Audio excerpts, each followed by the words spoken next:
여러분 혹시 여유 있게 남섬을 여행하실 수 있으시다면 그 크라이처치에서 조금 이렇게 한 40분 정도 갈 수 있는 이 아카로아라는 곳에 한번 가보시면 좋겠습니다.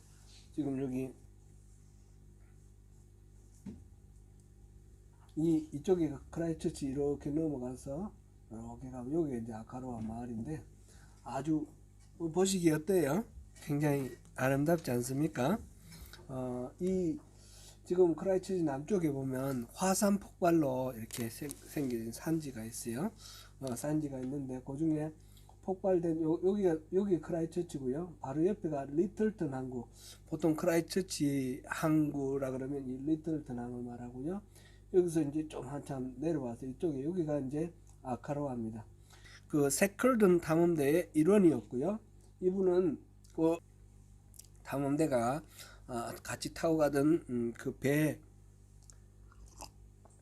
이름이 인듀어런스인데 인듀어런스 호의 선장이었어요. 나중에 이제 인듀어런스가 침몰하고 난 뒤에 다른 배를 타고 이제 1300km 이렇게 항해를 해서 구조선을 구하러 가는데 그때 항해를 그 망망대해에서 이렇게 위치를 찾아가고 하는 거는 다 이 프랭크 워슬리 이 사람의 몫이죠. 이 사람이 전문 선장이었어요. 그래서 셰클튼의 리더십 이런 이름으로 여러분들 그 구글 서치해 보면 많이 나옵니다. 자료들이 많이 나오는데 유튜브도 이제 짧게 만들어 놓은 게 많이 나오는데 한번 찾아보시면 굉장히 재미도 있고 은혜도 되실 겁니다. 제가 정확하게는 지금 잘 기억을 못 하겠는데 제가 이게 워낙 은혜가 돼서 여기저기서 말씀을 많이 나누어 가지고 손민께서도 한번 소개를 했던 것 같기도 하고 그렇습니다. 불확실합니다. 이 셰클턴 탐험대 이야기 이 영국 BBC에서 조사를 했는데 지나간 1000년 기간 중에 최고의 탐험가가 누군가 그랬을 때에 이제 첫 번째가 콜럼부스, 두 번째가 마젤란인가 그런 것 같아요. 그 다음에 이 뉴질랜드를 발견한 쿡도 이제 세 번째로 들어가고 네 번째가 아마 닐 암스트롱 달 착륙한 닐 암스트롱 다섯 번째가 바로 이 셰클턴이 들어갑니다. 셰클턴이 남극 횡단을 하러 갔다가 실패를 하고 돌아왔는데 그래서 위대한 실패라고 이름 붙여지는데 이 탐험대를 이끌었던 셰클턴이 지나간 1000년의 위대한 탐험가 중에 다섯 번째로 꼽힐 정도로 이런 아주 의미가 있는 그런 중요한 일이었습니다. 뭐 프랭크가 셰클턴은 아니지만 그 셰클턴 탐험대 선장이니까 굉장히 반갑죠. 만나서 얘기도 좀 하고 그래 보시면 좋겠습니다. 이게 지금 남극으로 갔기 때문에 너무 추워서 이게 덮어선 그런 요건입니다. 오늘은 셰클턴 탐험대 이야기를 통해서 오늘 본문에서 예수님이 말씀하시는 그 지도자 개인을 말한 위해서 지도청을 말했는데 지도자 리더의 덕목에 대해서 함께 살펴보겠습니다. 셰클턴은 남극점에 가는 그 탐험대에 두 번이나 도전을 했다가 실패를 했습니다. 한 번은 스코트라는 사람을 따라갔는데 젊을 때에 실패를 하고 두 번째는 셰클턴 자기가 대장이 되어서 갔는데 또 남극점을 한 200m 정도 이렇게 2,200km 정도 남겨놓고 식량이 다 떨어지고 그래서 돌아왔습니다. 무리하지 않고 모든 대원들을 안전하게 그렇게 살려서 돌아온 거죠. 1911년에 노르웨이 출신 탐험가 아문젠이 남극점을 도달했습니다. 이제 더 이상 남극점에 도전하는 것은 의미가 없기 때문에 이 셰클턴은 남극 대륙을 횡단하는 것을 목표로 삼고 이제 남극으로 세 번째 탐험을 떠나갑니다. 이 셰클턴 탐험대가 탄 인듀어런스는 탐험을 떠난 지 44일째에 웨들해에 그 부빙 떠돌아다니는 그 빙하 거기에 갇혀서 조난을 당하였습니다. 인듀런스호는 얼음에 짓눌려서 결국 이렇게 짜부라지고 결국 침몰을 하고 말았습니다. 그 침몰하기 전에 이제 배를 버리고 탈출해서 나오는데 작은 배 보트 세 대를 타고 이렇게 그 얼음 위에도 있다가 이제 배를 이제 부빙 위에 떠다니다가 이제 이렇게 헤매다가 결국 이제 작은 한 섬으로 이렇게 갑니다. 그 셰클턴과 함께 대원들이 이 보트를 타고 엘리펀트 섬으로 갔는데 코끼리 엘리펀트 섬으로 피신을 했는데 4월 15일 날 도착했다 그랬습니다. 12월 5일 날 출발했거든요. 그러면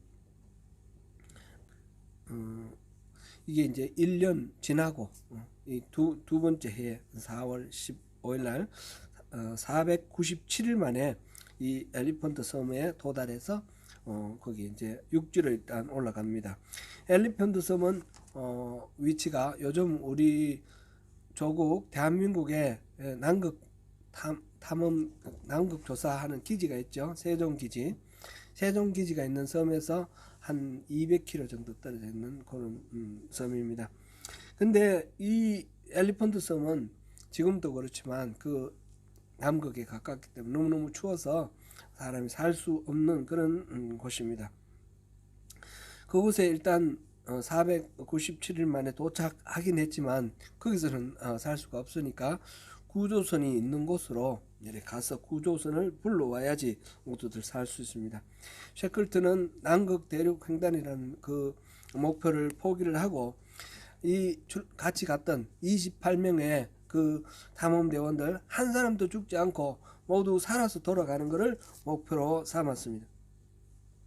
셰클턴은 구조선을 구하기 위해서 4월 20일 날 이제 출발을 해서 이 인듀어런스가 갈 때에 지나갔던 센트 조지 섬 이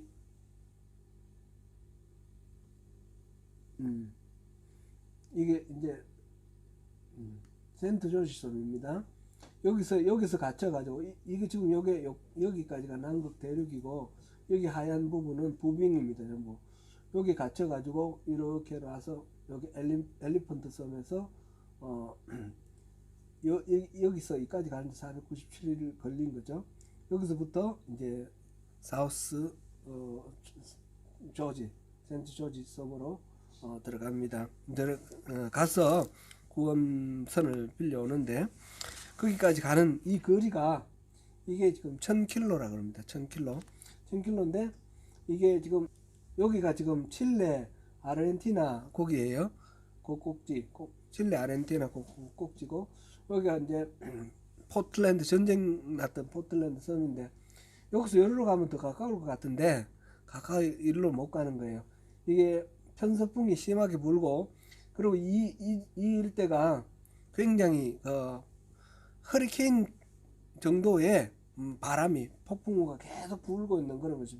그래서 이 편서풍을 따라서 동쪽으로 이렇게 가서 여기 있는 센트 조지 섬으로 이렇게 갑니다. 이게 1000km인데 실제로 항해한 거리는 1300km.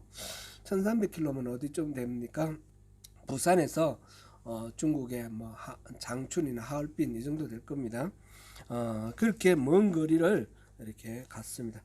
바닷길은 사나운 폭풍이 몰아치는 험한 길이었는데 이 셰클턴과 여섯 명 셰클턴을 포함해서 6명의 선원이 이때 이제 선장 프랭크 선장도 포함해서 6명의 선원이 길이 6m 같으면 요 정도 되나요?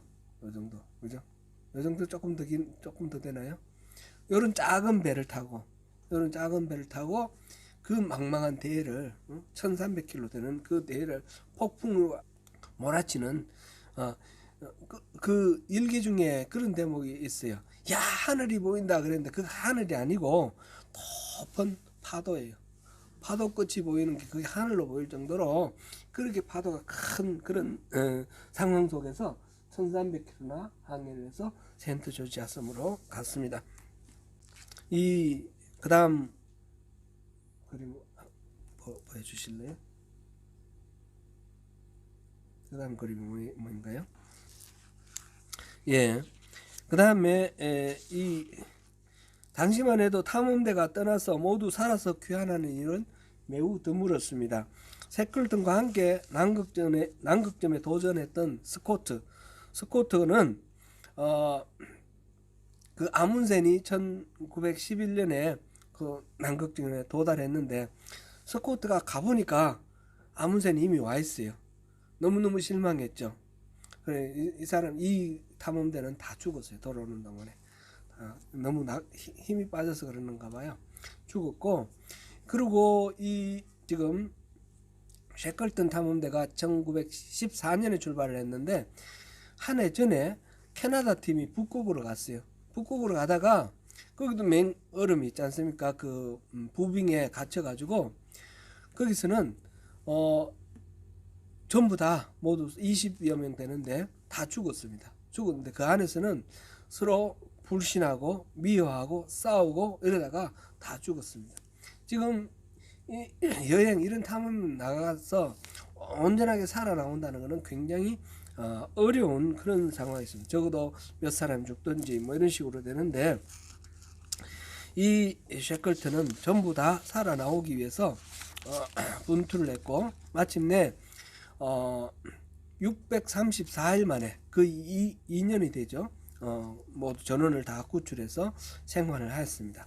그래서 비록 남극대륙 횡단이라는 탐험 목표는 이루지 못했지만 그래서 실패를 했지만 탐험대원 전원이 무사하게 귀환을 했던 놀라운 여정이었습니다. 그래서 이 일을 위대한 실패 이렇게 부릅니다. 그동안 보인 셰클턴의 리더십에서 가장 두드러진 것은 스스로를 낮추고 대원들을 섬기는 것이었습니다. 셰클턴이 그 인듀어런스 배가 침몰할 때에 꼭 필요한 것들만 갖고 나오고 아무리 자기가 좋아하더라도 아까워하더라도 버릴 거는 버려야 되는데 그때 이 담뱃값 있잖아요. 담뱃값 황금으로 만든 담뱃값을 갖고 있을 때 너무 애지중지하는데 그거를 버리는 거를 선원들이 보고 이 대장이 저것까지 버리는구나 해서 꿈쳐놨던 거 다 버렸다 그런 기록도 나오고 있고요. 이제 침낭이 있는데 침낭을 계속 사람 수만큼 갖고 나와가지고 분배를 하는데 제비뽑기를 했습니다. 제비뽑기를 했는데 어떻게 보니까 가죽으로 만든 좋은 침낭은 전부 하급 부하들 선원들이고 그 대장과 또 선장, 항해사 이렇게 되는 리더 그룹들은 전부 볼품없는 울로 만든 그런 침낭 이렇게 뽑았어요. 보니까 이 그 제비뽑기 할 때 미리 그렇게 짠 거예요. 이 대장이. 그런 식으로 해서 아래 사람들을 더 많이 아껴주고 그 다음에 뭐 식량도 부족한데 비스켓도 이렇게 나눠주고 이런 이야기들이 이 일기에 많이 나와 있습니다. 그 셰클턴은 나중에 또 구조선을 구하기 위해서 1300km 가는 그 여행 굉장히 위험한 목숨을 걸고 가는 그 여행 작은 보트를 타고 여기 가는 이 길에도 남을 시키지 않고 자기가 선수 나서서 그래서 셰클턴과 그다음에 프랑크 이렇게 리더급들이 이렇게 물론 이제 남아있는 사람 22사람을 또 이끌 리더도 필요하죠. 그런 남겨놓고 갔습니다. 그래서 가장 중요한 자기의 목표를 남극 대륙을 횡단한다는 그런 목표를 처음에 삼았지만 그 목표보다도 더 중요한 것은 탐험대원 모두 다가 살아야 된다는 거 목표를 가장 중요한 건 생명 존중으로 삼았고 그 다음에 그것을 위해서 모든 사람들을 섬기고 또 자기를 낮추고 그렇게 하는 이 리더십 이 셰클턴의 리더십은 그 이후에 많은 그 리더십의 모형으로 좋은 리더십의 모형으로 그렇게 사람들에게 교훈을 주었습니다. 오늘 본문 우리 1절에서 7절까지 보면 바리새인들과 서기관들로 대표되는 유대 종교 지도자들의 죄악상을 지적했는데 예수님께서 이 바리새인과 서기관들 이 사람들을 평가해 지적하는데 세 가지를 지적하고 있습니다. 첫 번째로는 운행이 불일치하다. 말과 행동이 다르다는 겁니다. 서기관이 하는 일은 성경을 베껴 쓰는 것도 하고요. 성경을 읽고 그다음에 그것을 연구를 해서 구체적으로 생활 속에 어떻게 적용할 것인가, 그 율법을 어떻게 적용할 것인가, 그걸 위해서 해석도 하고 가르치는 그런 역할을 했습니다. 그래서 우리가 성경 율법이 613가지다. 이것도 다 서기관들이 정리한 그런 내용들이죠. 그렇게 해서 마련된 율법 해석서만이 그 당시 예수님 당시 50권이 넘는다 합니다. 두루마리로. 이러한 해석들 중에는 너무 무모하고 엄격해서 일반 백성들은 그게 너무너무 무거운 짐으로 지키기 어려운 고달픈 그런 짐으로 되는 그런 일들이 너무너무 많이 있었습니다.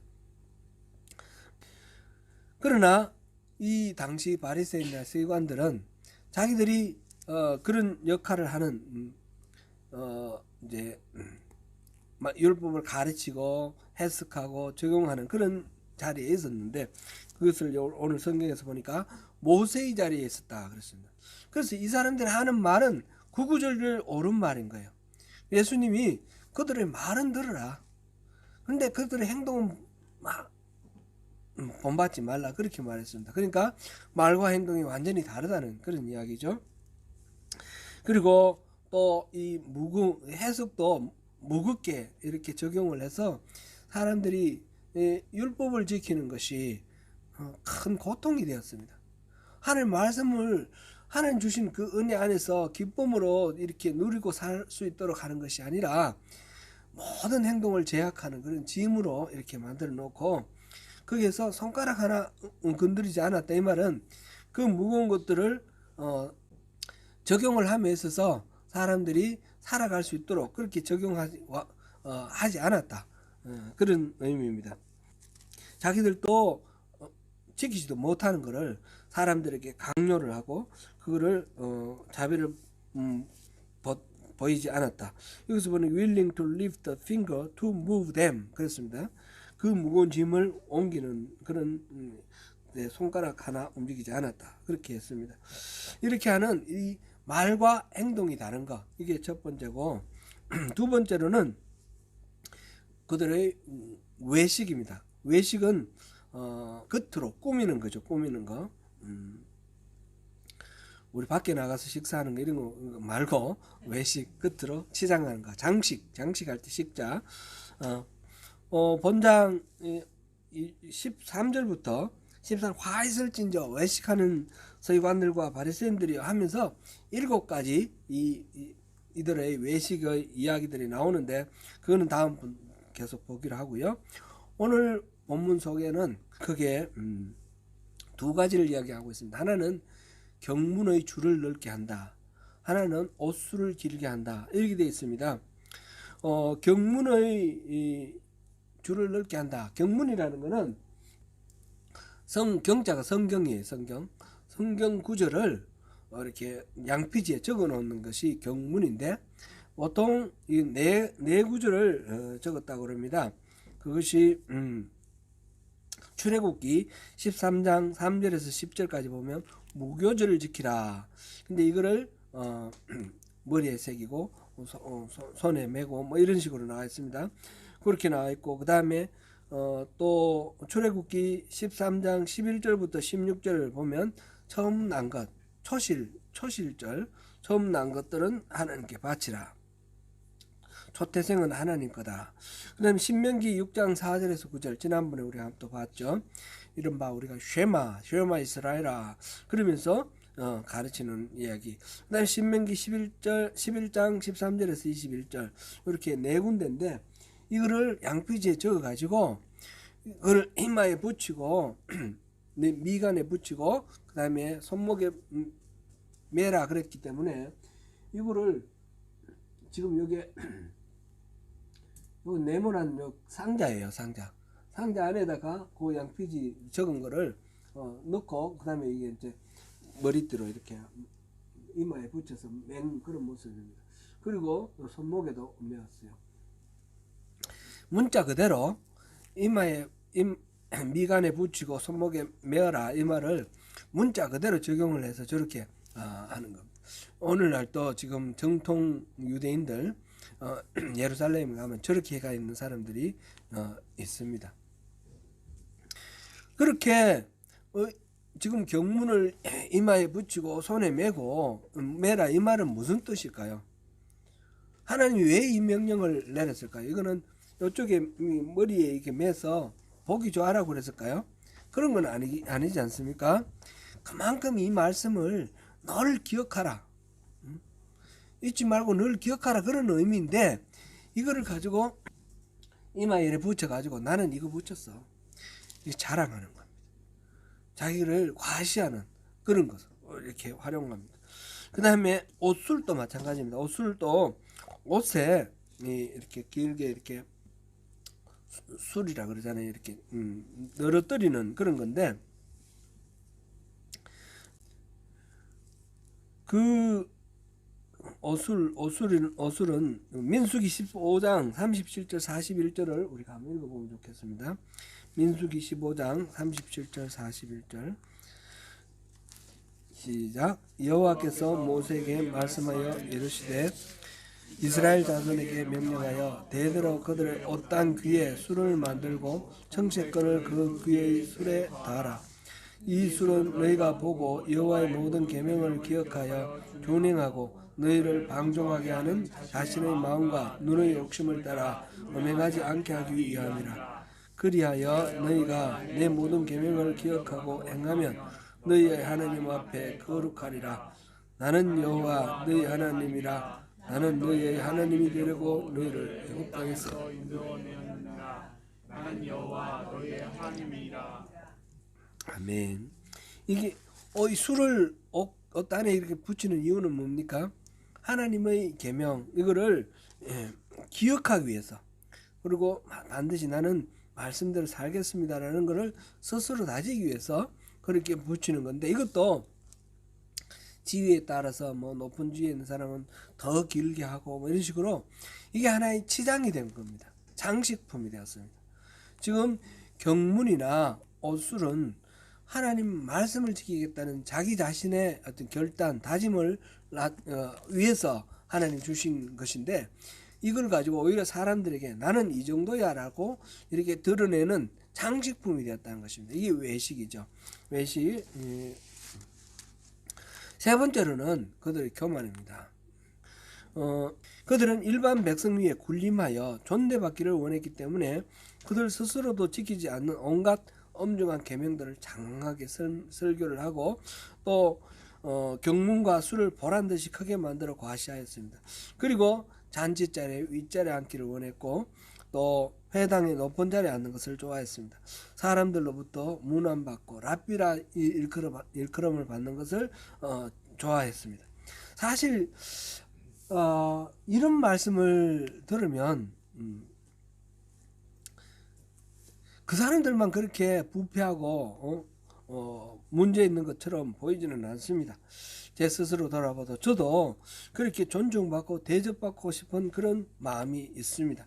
누가 나를 대접해 주지 않고 그러면 화가 나고 분합니다. 잘난 척하고 말하는 대로 온전히 살지 못하고, 예수님이 꾸지람하신 그 바리새인과 세관들의 그 패단이 바로 모두 저의 패단이라, 그런 생각을 합니다.